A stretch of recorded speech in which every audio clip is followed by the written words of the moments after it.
ఎవర్రా ఈ అమ్మాయి? నమస్తే అండి, నా పేరు చిత్ర. నేను మీ అబ్బాయి 5 ఏళ్ల నుంచి ప్రేమించుకున్నాం, పెళ్లి చేసుకోవాలనుకుంటున్నాం. మా ఇంట్లో వాళ్ళు బలవంతంగా నా పెళ్లి చేయబోతుంటే ఇంట్లోంచి వచ్చేసాను. మీరు ఆశీర్వదిస్తే. ఆగమ్మా, ఆగు. కాస్త ఊపిరి పీల్చుకుని మాట్లాడమ్మా, లేకపోతే నా ఊపిరి ఆగిపోతుంది. ఆగు. ఇదెవరో తెలుసా? నా కూతురు, వీడి చెల్లి. 10 రోజుల క్రితమే పెళ్లి ఆగిపోయింది. దానికి కారణం ఎవరో తెలుసా? వీడే ఆ దౌర్భాగ్యుడు. అవును, వీడినెలా ప్రేమించావమ్మా? ఓ, ప్రేమించడానికి ఎవడో ఒకడు మగాడు దొరికితే చాలనుకున్నావా? ఒంటి నిండా కండ నిండా రంగు ఉంటే సరిపోతుందా? 5 ఏళ్ల నుంచి ప్రేమిస్తున్నానన్నావే, ఈ 5 ఏళ్లలో ఏం చేస్తున్నావు? ఎలా బ్రతికిస్తావని ఒక్కసారైనా అడిగావా?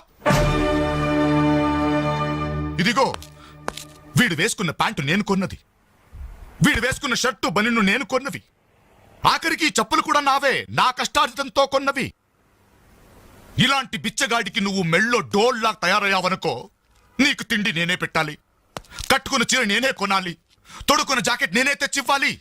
నువ్వు పూసుకునే పౌడరు, పెట్టుకునే బొట్టు, కాటుక, తల్లో పువ్వు, ఆఖరికి నువ్వు పడుకోవడానికి మంచం, దాని మీద దిండు, దుప్పట్టి అన్ని నేను సప్లై చేస్తే కాపురం మాత్రమే వీడి చేస్తాడు. ప్లీజ్, 5 సంవత్సరాలుగా మాకు అర్థం కానివి 5 నిమిషాల్లో తేల్చి చెప్పారు. ఎంతో ప్రేమగా అవమానించారు. థాంక్స్.